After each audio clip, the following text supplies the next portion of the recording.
Any given September, the stone industry meets in Verona, Italy for Marmomac, the world's largest trade event for the marble and stone supply chain. From quarries to processed products, technologies and machinery to tools and more, Marmomac 2024 is set to be another great success, with 1,507 exhibitors, 12 halls and 7 outdoor areas, 76,000 square meters of floor space, and 51,000 visitors, with 66% of those being international visitors from 54 countries. Visit www.marmomac.com to learn more about Marmomac. See you in Verona, Italy from September 24th to 27th, 2024.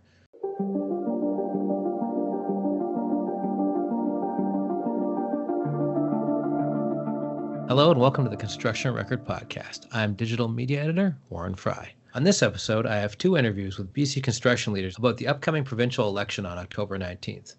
My first interview is with Independent Contractors and Businesses Association President Chris Gardner, who said his organization is supporting the BC Conservatives and its leader John Rustad, and pointed to the current NDP government's use of community benefit agreements as one of the main reasons why. And my second interview is with BC Building Trades Executive Director Brynn Bourke, who is allied with the BC NDP and current BC Premier David Eby, and also voiced the organization's support for CBAs and other labor policies.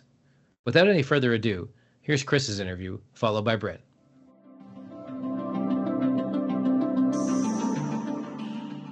I'm here with ICBA President Chris Gardner. We're going to talk about the endorsement that his organization made, but first we're going to talk about what his organization wants to see no matter who gets in on October 19th for the BC election. So Chris, what are your main asks?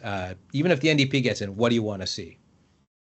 Well, I think if you start at how our organization views this election, we've had a government, the incumbent government led by David Eby, has been in power for 7 years. Mm-hmm. And so this is an opportunity now that voters have a clear choice. There's been an integration between the BC Conservative Party and BC United. So now you've really got a clear choice: more of the same or change.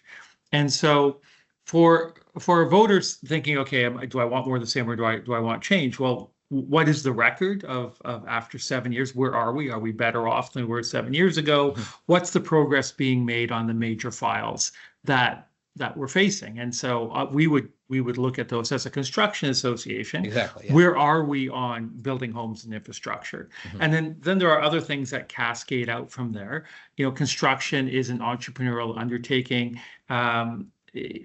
Contractors are entrepreneurs, are risk takers, they're investing in businesses, are looking to scale up a business. Sometimes it's a family business, sometimes it's multi-generational. And then what are the challenges in doing that? The regulatory issues, the tax issues. And then you've got issues around healthcare, public safety, and just sort of the general economy. So when we look at that suite of products, on balance, we believe that it is time for a change. So let's just look at construction. Why do we think there needs to be a change in approach on the two big issues that I think are facing the construction sector? One is obviously building enough homes. We need to build more homes. We are nowhere near constructing the number of homes we need for the growing population that we have in British Columbia and across the country. And the government just put out its most recent economic update, and we are going to start fewer homes this year than we started last year. Started 50,000 new homes last year. We'll start about, according to the government's own estimates, about 45,000 homes this year. So we're heading in the wrong direction. And so we believe that there needs to be a focus on the practical things that will help build more homes. And that's really what's missing. A lot of the government programs and announcements that have been made sound good, but they're actually not changing the number of homes that are being built, and they're not. And in terms of the rental product, they just brought on the government brought on a rental housing project in the west side of Vancouver, and those rates that were supposed to be quote unquote below market rates were actually really effectively market rates. They weren't any more affordable than houses built outside of that government initiative.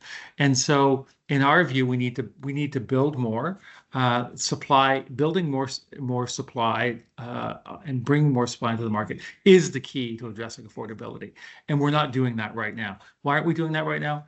Regulation, red tape. It takes too long to approve and permit a project. It takes too long to approve it. And once you approve it, the permitting process during construction is full of red tape and triggering delays and adding costs. The taxes and fees that are levied on the costs of construction are a significant challenge. Now, a lot of this is at City Hall, but there is a leadership role that the province can play. And the province hasn't done a good job of working with the cities. They've done a good job of making policy pronouncements and in some cases taking cities, by surprise, okay, now we're going to just, allow people to build 4 units on a lot without any consideration to infrastructure, parking, the other issues. Infrastructure funding has to be the infrastructure funding model is broken. And so what cities are being forced to do is you'll hear lots of local officials say, we think growth should pay for growth, which means adding all of the cost on the infrastructure onto new home buyers. That model is not working because you're just getting the increase in development cost charges. And you just look around. Metro Vancouver increased at 300%, Victoria over 300%, Langley 300%. So you're getting these massive increases in development cost charges that are adding another layer of pressure onto the cost of housing. We are not succeeding on building enough homes. And a lot of that leadership rests in Victoria, even though the policy as it's implemented is often at City Hall. But I think the province is falling down on getting us out of this and putting us on a trajectory we will be able to build more homes. Infrastructure itself, beyond the infrastructure to support housing, so beyond sewer and water, is wildly over budget and years behind schedule. So the Massey Tunnel is now coming in at double the cost 10 years late. When we say double the cost, that's billions of dollars. The Cowichan Hospital, double the cost and 3 years late. They barely started to clear the right-of-way on the Surrey-Langley SkyTrain expansion, and it's an extra 50% more expensive to build, $2 billion. So people will say, well, yes, but financing costs have gone up, labor costs are going up, supply chain challenges, cost of materials, and yes, construction costs have gone up significantly.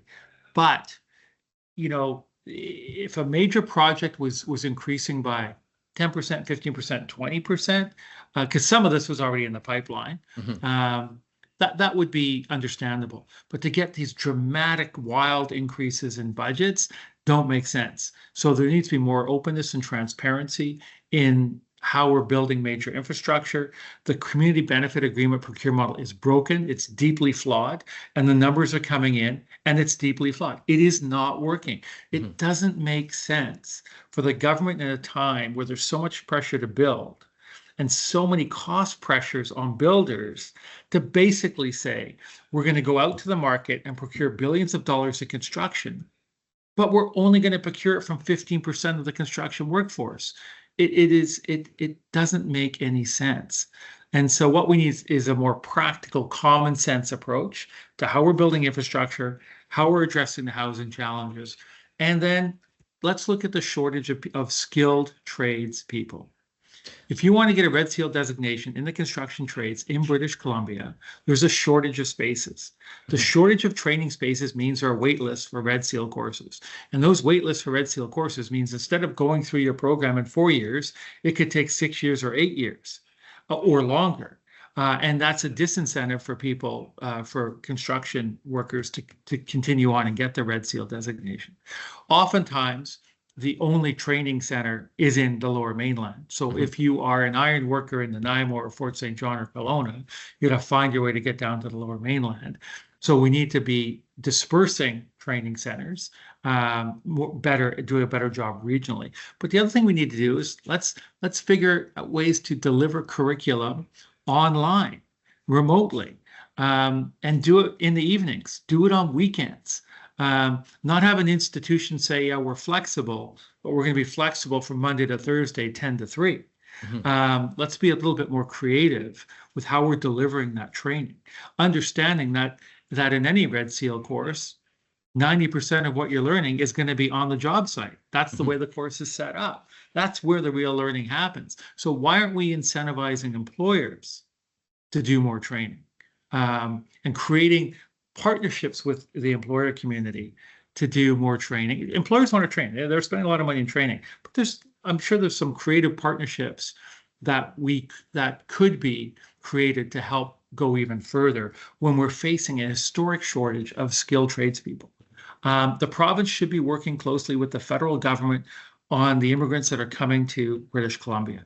Mm-hmm. We do a very poor job of looking at the skills gap in our economy and then going out and saying we need more doctors, we need more nurses, more tradespeople, whether those are iron workers or carpenters, and bringing them in where they're nearly ready to actually go to work right away from a trades perspective. Let's do a better job of recognizing credentials and attracting people into the province who are going to be able to get to work in a very short period of time to be able to help address the challenges that we face. There's absolutely, it doesn't make any sense to bring in the thousands and thousands of untrained people or bring in so many international students that's overwhelming our education system, and they're unskilled. And then we allow them to work part-time. So it's great for the service sector, but not serving the construction sector. Mm-hmm. So that's a big challenge. So we need to see changes in how we're we believe the procurement model for government infrastructure is broken and needs to be changed. The community benefit agreement is really flawed, and it's showing up in the numbers.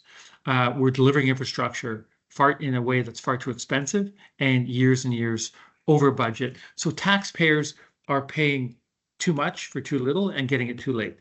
And that's the key. We've got to be able to do a better job of procuring infrastructure. On housing, we got to build more, and we got to build it faster. Build more, build faster. And we're getting mired down in program after program, initiative after initiative, hundreds of millions, billions of dollars being spent. When the Premier of the province says the private sector has let us down, so the government's going to start building housing, we're going over a cliff. Mm. And it's showing up in the numbers of home starts and the numbers of home completions. It's the private sector that needs to be viewed as a partner with government, and government's got to take the view that what can government do? Reduce costs, reduce red tape, reduce regulation, and then let the private sector do what they do best, which is actually build. Just in terms of being open and transparent, ICBA, as far as I know, is the only association so far that has openly said, okay, we're endorsing the BC, a party. So you tell me who you're endorsing and why you decided to make that decision. So we're endorsing John Rustad and the BC Conservative Party. Mm-hmm. And it comes back to no political party is perfect. If you're looking for perfection in a political party or in candidates, you're going to be deeply disappointed. Mm-hmm. So the lens we took was, it's directionally, where are we going as a province, as an industry? And we're on a track. Is that the right track? And we don't believe it is. Mm-hmm. We believe we're on the wrong track, and we've got to course correct. We did a poll earlier this year in May, and it was a province-wide poll. And we asked one question that was very simple. We asked if British Columbians agreed or disagreed with the following statement. Do you believe that everything feels broken in British Columbia right now? 75% of British Columbians agree with that statement. So there's a deep sense of dissatisfaction, concern with what's happening in our communities and in our economy. So we talked a lot about construction, but let's look at healthcare. Healthcare emergency rooms have become walk-in clinics. They're in many communities now, they're being closed on weekends because of the shortage of staff. We're sending cancer patients to the United States. The healthcare system is collapsing. So we need to do something different. Our public safety in our communities. In so many communities now, you've got Tim Hortons in Prince George, right in downtown Prince George. That is now a drive-through and a walk-in, pick-up, and walk-out. You can no longer sit there. They've removed all the benches, all the chairs, and you can't use the washroom. They've got yellow tape around it. They're doing that in Vancouver now. Why is that? Because the folks who are struggling with addiction and mental health challenges and homelessness, there's so many of them that they often congregate outside or inside restaurants and coffee shops like Tim Hortons, and we're not doing anything about it. I live downtown Vancouver. I walk by and drive by people who who can't stand up. They're literally bent over and they can't stand up. They are struggling either with serious mental health challenges or addiction challenges or both. And I've never seen anyone come up to these people and say, hey, do you need some help? Come with me and we're gonna provide you the services that you need. It doesn't happen. Yesterday I walked out of Tim Hortons right by the Vancouver Public Library. You hear the sirens, 3 cop cars come up and they arrest someone who was clearly a danger to himself and the public right in front of me, right in the library square. That's not something that happens once a month. It happens multiple times a day. We've got to do something different. And then on the economy, I speak with a lot of contractors. I travel this province.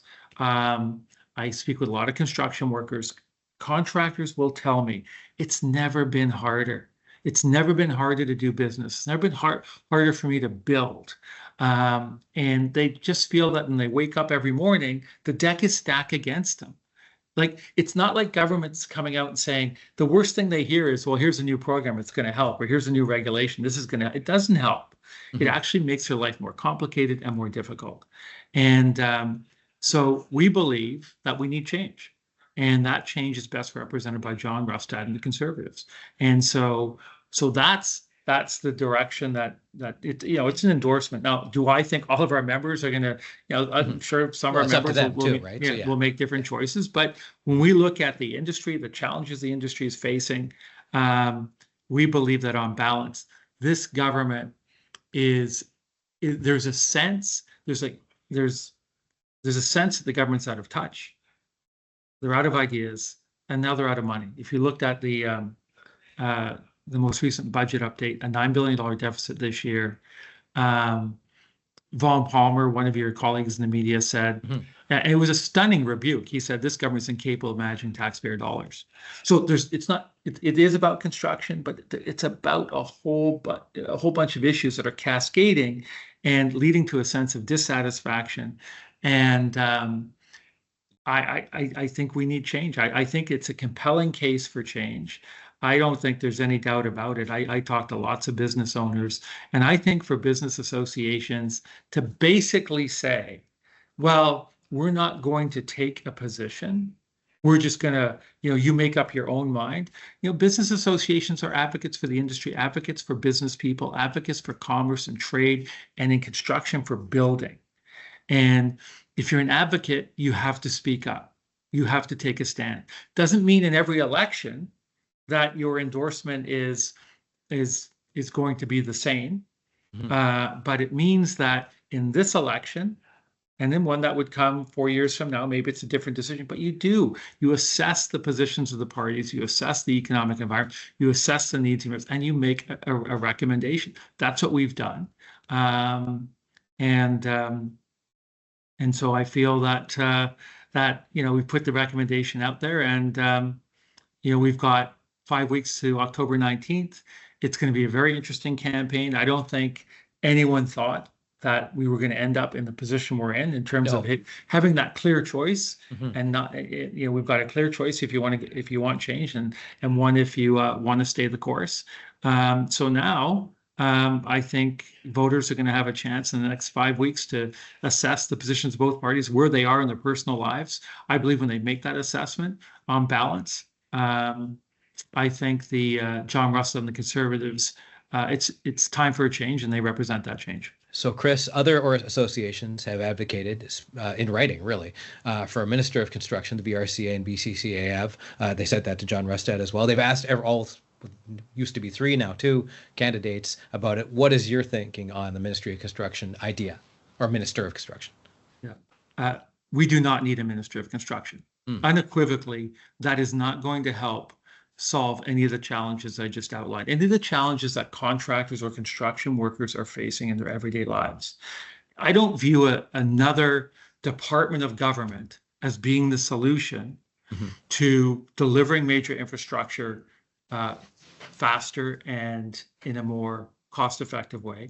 I don't believe that a Minister of Construction is going to deliver more housing faster and in a more cost-effective way. I don't believe a Minister of Construction is going to deal with all of the other regulatory challenges that contractors are facing, whether that's project approval, project permitting, other regulatory agencies, whether it's Technical Safety BC or WorkSafe BC, how we can enhance and improve those agencies.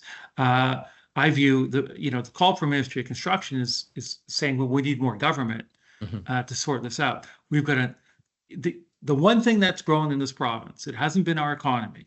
In the last 2 years, as the Business Council pointed out, we've created 5,300 private sector jobs, about 68,300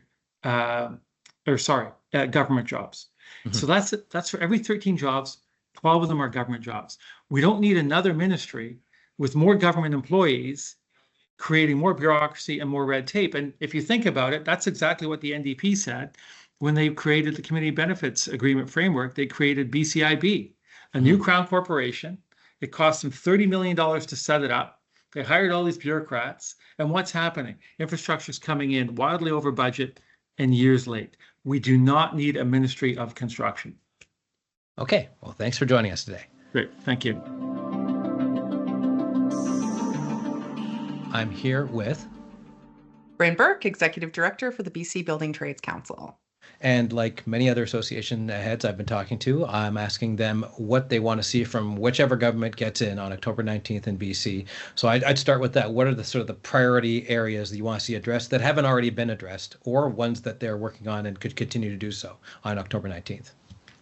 The key area that we're really interested in seeing movement on is increasing support for trades training, both in terms of financial support for trades trainers like our joint boards and Skilled Trades BC, but also in the furthering of skilled trade certification. So we know that there were a number of initial trades like electrician, sheet metal, sprinkler fitter that are moving forward in the process and began their compulsory status in January of this year.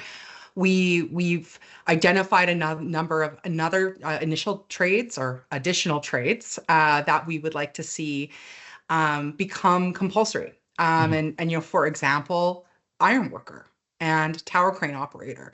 We've seen a number of crane incidents, and we want to work with the province to see trades like tower crane, mobile crane, iron worker gain compulsory status and move forward under the skilled trade certification program.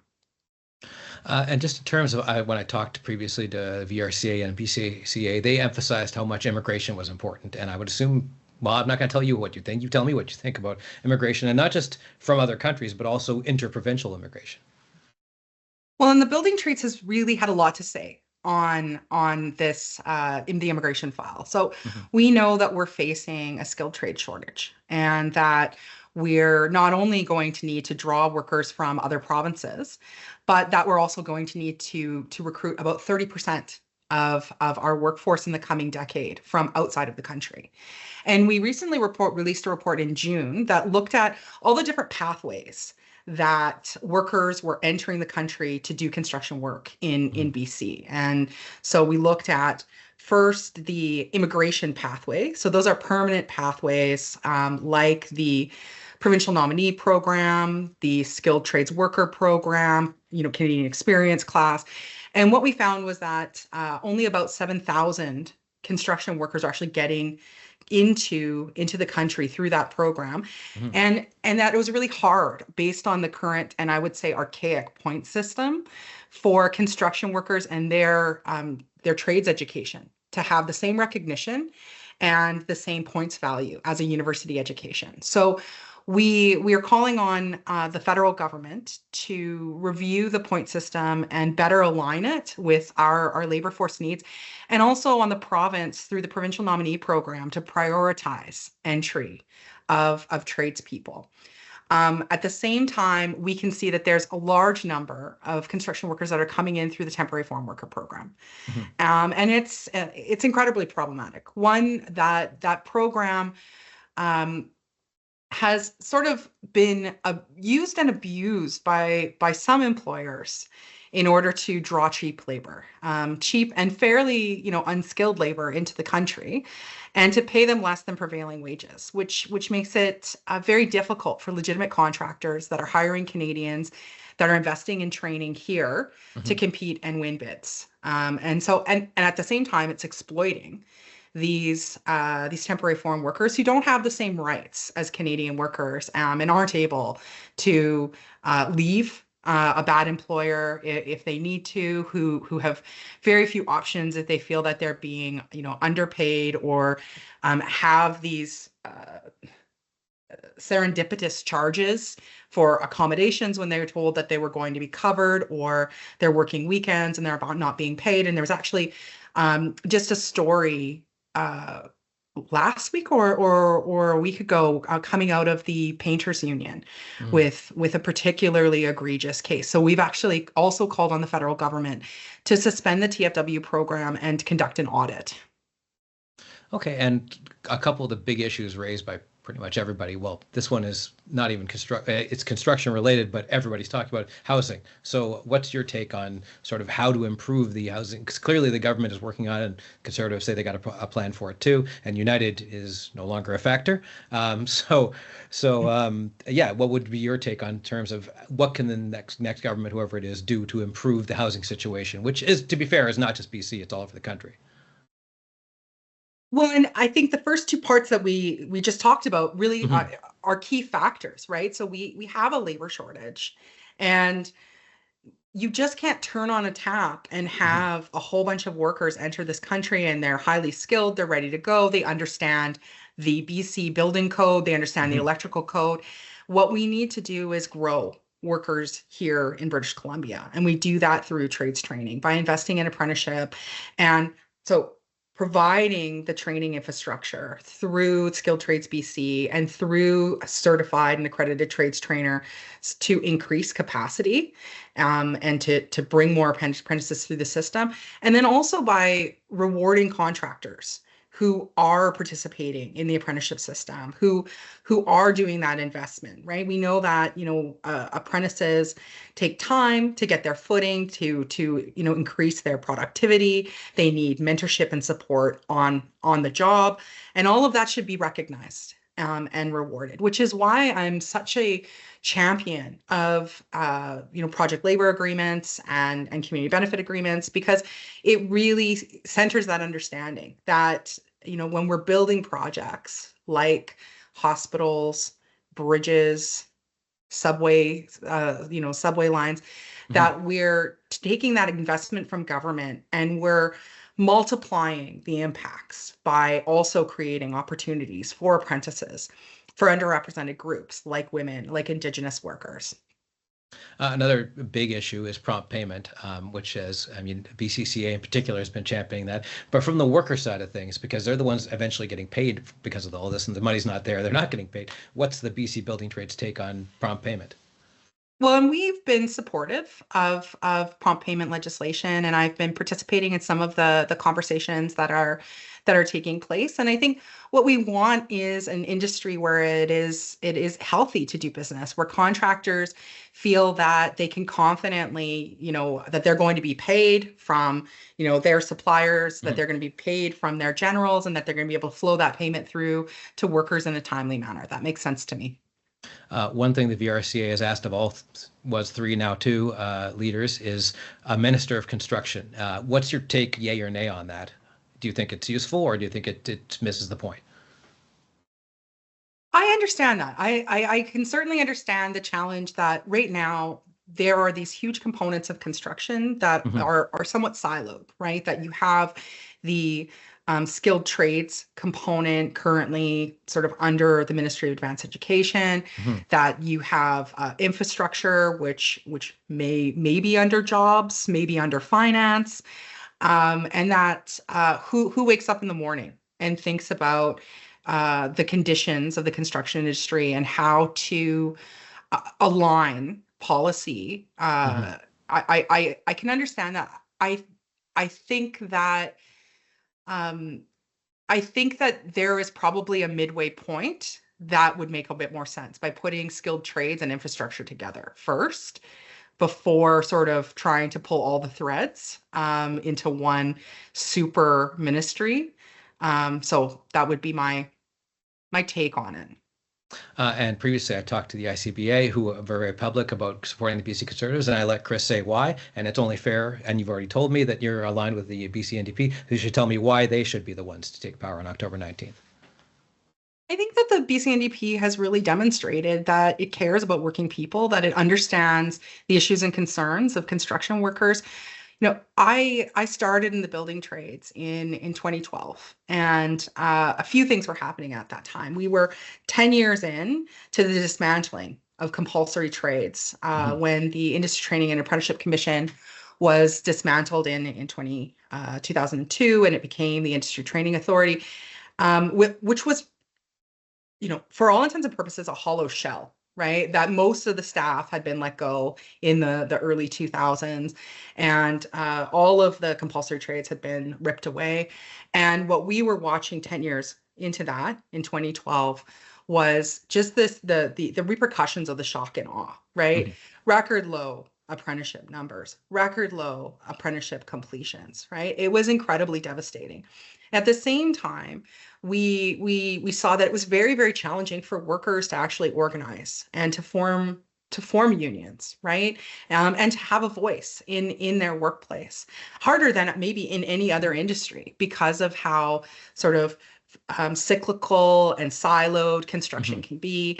And so having single step certification or card check brought back was a real game changer that is actually giving workers a lot more agency and power in the workplace. And then, I think that there has been a real commitment to paying people a good wage, both by watching our province go from the lowest minimum wage in the country to the second highest in the country. And people are still struggling. But also through initiatives like project labor agreements, where construction workers know that they're going to be paid a good wage, that they're going to have pension contributions and be part of, a health and a benefit plan, and everybody gets paid the same. Right. So whether you're a woman, whether you're an Indigenous worker, you can stand there confidently and know that the person beside you is being paid the same as you. And it is a real fundamental thing. I believe that we are building back good middle-class jobs in the construction sector. And we just need to keep moving forward. Okay, great. Thanks for joining us today, Brynn. Thanks, Warren. Thanks for listening to the Construction Record Podcast. You can hear us on Apple Music, Amazon, and Spotify, as well as at theconstructionrecord.libsyn.com and on the Daily Commercial News and Journal of Commerce websites. Thanks again for listening.